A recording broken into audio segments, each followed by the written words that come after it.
वो कहते हैं ना, अतिशय रगड़ करे जो कोई अनल प्रकट चंदन से हुई। क्या कुछ वैसा ही सीन होता हुआ दिख रहा है। एक तरफ जहां यूरोप भारत और चीन की तरफ भाग रहा है, तो वहीं दूसरी तरफ जापान और भारत कुछ बड़ा प्लान कर रहे हैं। जियोपॉलिटिक्स में बहुत कुछ चल रहा है। हमेशा की तरह वर्ल्ड मिरर के इस एपिसोड में जानने को मिलेगा बहुत कुछ। ये सारा रीसेट डोनाल्ड ट्रंप ने शुरू किया है और वो अब असर दिखना शुरू हो चुका है। जिस तरीके से ग्रीनलैंड को लेकर डोनाल्ड ट्रंप आक्रामक हुए हैं, उसने अब रिजल्ट देना शुरू कर दिया है। ग्रीनलैंड पर कब्जा करने के लिए अमेरिकी राष्ट्रपति अपने उतावलेपन को कई बार दिखा भी चुके हैं। वहीं दूसरी तरफ फ्रांस ने ग्रीनलैंड को अमेरिकी कब्जे से बचाने के लिए अपनी सेना भेजने का ऐलान कर दिया है। सबसे दिलचस्प बात यह है कि फ्रांस अपने हथियारों को ग्रीनलैंड में तैनात करेगा, जो हथियार काफी घातक माने जा रहे हैं। लेकिन यहाँ पर जो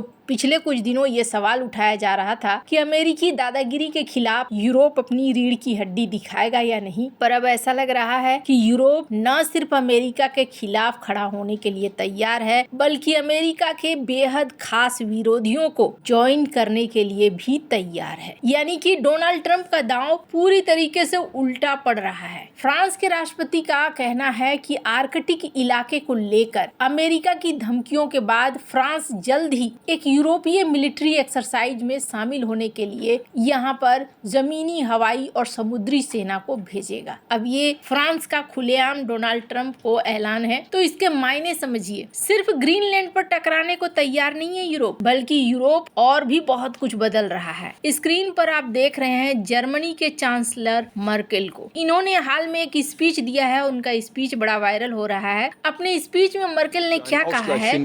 endlich auch wieder mit unserem größten europäischen Nachbarn, nämlich mit Russland. Und ich sage das nicht, weil ich hier im Osten bin. Das sage ich an jeder anderen Stelle in Deutschland auch. Russland ist ein europäisches Land. Wenn es uns dann gelingt, in der Merkel ने कहा है कि रूस यूरोपीय देश है और एक बड़ा यूरोपीय देश है। ऐसा नहीं है कि हम उसे छोड़कर चल सकते हैं, हम उसे छोड़कर नहीं चल सकते हैं। हमें रूस से बात करनी होगी, हमें शांति स्थापित करने की कोशिश करनी होगी, और अगर हम शांति स्थापित करने में सफल हो गए तो हम अपने पड़ोसी सबसे बड़े यूरोपीय देश रूस के साथ हम बैलेंस बनाकर रख सकेंगे। ये भाषा बदलती हुई आपको दिख रही है। इसका मतलब क्या है? इसका मतलब ये है जर्मनी, फ्रांस, इटली, अब इनका झुकाव पुतिन की तरफ होता हुआ दिख रहा है। ये बदलाव सिर्फ यहीं तक नहीं है। एक और वीडियो देखिए, आपको समझ में आ जाएगा। I believe the progress that we have made in the partnership sets us up well for the new world order. World order. कि डोनाल्ड ट्रंप ने किस तरीके से रीसेट का बटन दबाया है। यहाँ पर मार्क कार्नी है जो पहुंचे हुए हैं चाइना, और चाइना में ये एकदम साफ साफ लहजे में कहते हैं नए वर्ल्ड ऑर्डर में। अब आप समझ लीजिए कि यहाँ पर अब दुनिया के बड़े दिग्गज मानने लगे हैं कि अब जो पुराना ऑर्डर था वो ऑर्डर समाप्त हो चुका है। अब हम नए रिश्ते बना रहे हैं और नए रिश्तों के साथ नए ऑर्डर की तरफ जा रहे हैं। दुनिया बदल रही है। अभी पहुंचे हुए हैं मार्क कार्नी चाइना, मतलब कनाडा के राष्ट्राध्यक्ष। ये अभी चाइना में हैं और चाइना के साथ रणनीतिक पार्टनरशिप की बात कर रहे हैं। डोनाल्ड ट्रंप ने अपने ही दोस्तों को किस तरीके से दुश्मन बना लिया है, इसका अंदाजा आप इस वीडियो से जरूर मिल रहा होगा। पर अब बात है कि चलो, दुनिया में ये उथल पुथल तो मची है। कुछ चाइना की तरफ भाग रहे हैं, कुछ रूस की तरफ भाग रहे हैं। भारत क्या कर रहा है? आपको याद होगा, मैंने अपने वीडियोज में कई बार कहा है कि अंत में आप देखना, भारत के 3 दोस्त रह जाएंगे, जापान, इजराइल, रूस, और ये तीनों इतने शक्तिशाली होंगे कि वर्ल्ड ऑर्डर पर ये भारी पड़ेंगे। अब इसका अंदाजा आप ऐसे लगाइए, जहां दुनिया में उथल पुथल मची है, जापान को भी नहीं पता है कि अमेरिका उसके लिए आएगा या नहीं आएगा, लेकिन जापान ने भारत के साथ रिश्तों को बढ़ाना शुरू कर दिया है। रॉयटर्स की एक खबर देखिए, जिसमें भारत के सेंट्रल बैंक ने जापान के सुमितोमो मित्सुई बैंक को यहाँ लोकल यूनिट लगाने के लिए हामी भर दी है। माना जाता है कि यस बैंक में जापान का ये बैंक अच्छा खासा निवेश कर सकता है। उसके बाद ये भी देखने को मिल रहा है कि जापानी फॉरेन मिनिस्टर भारत आए हुए हैं। किस चीज को बात करने के लिए? इंडो पैसिफिक, एआई और इन्हीं का स्वागत बड़े अच्छे तरीके से किया गया। ये थोड़ा क्रिकेट को पसंद करते हैं, जिसकी वजह से इनको गिफ्ट भी दिया गया, एक ऐसा बैट जिसपे इंडियन क्रिकेट टीम के साइन थे। तो काफी अच्छे तरीके से इनका स्वागत किया गया है।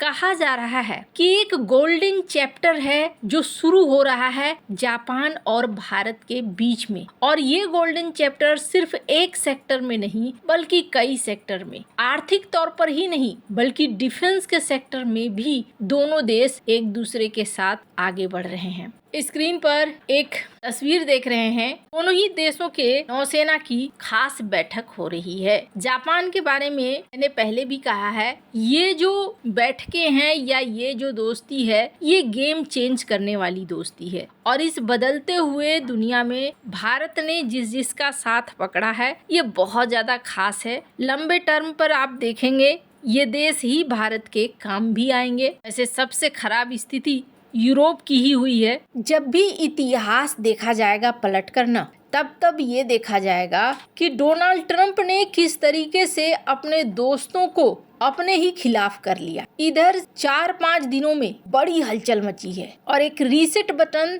जो डोनाल्ड ट्रंप ने दबाया है, रीसेट बटन ने काम करना शुरू कर दिया है। कनाडा, भारत और चाइना की तरफ, तो वहीं भारत अपने पक्के दोस्तों की तरफ आगे बढ़ रहा है। अगर मैं कहूँ कि इस वक्त टेक्नोलॉजी में कौन है सबसे माहिर, नाम आएगा इलेक्ट्रॉनिक्स और एआई वगैरह के मायने में, तो ताइवान के बाद जापान। वहीं हथियारों की टेक्नोलॉजी और खास हथियार बनाने में कौन माहिर है, तो नाम आएगा इजराइल। किसके पास है ऊर्जा का बहुत बड़ा भंडार, तो नाम आएगा रूस। और किसकी इकोनॉमी इस वक्त अच्छी चल रही है और आगे भी स्थिरता के अनुमान है, तो नाम आएगा भारत। ये चारों क्या ग्लोबल ऑर्डर को बदलेंगे या फिर इस बदलती हुई ग्लोबल ऑर्डर में सुपर पावर बनकर उभरेंगे? आपको क्या लगता है? इन सब मामले में आपकी क्या राय है? कमेंट कर जरूर बताएं। जल्द मिलते हैं अगले वीडियो में नई खबर के साथ। My ministers and our delegation, this is indeed a very important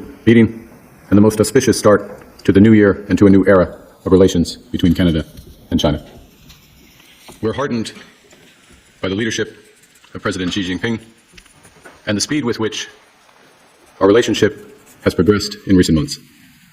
This sets the stage for these important discussions on a wide range of issues where we can be strategic partners, from energy to agriculture, to people ties, to multilateralism, to issues on security.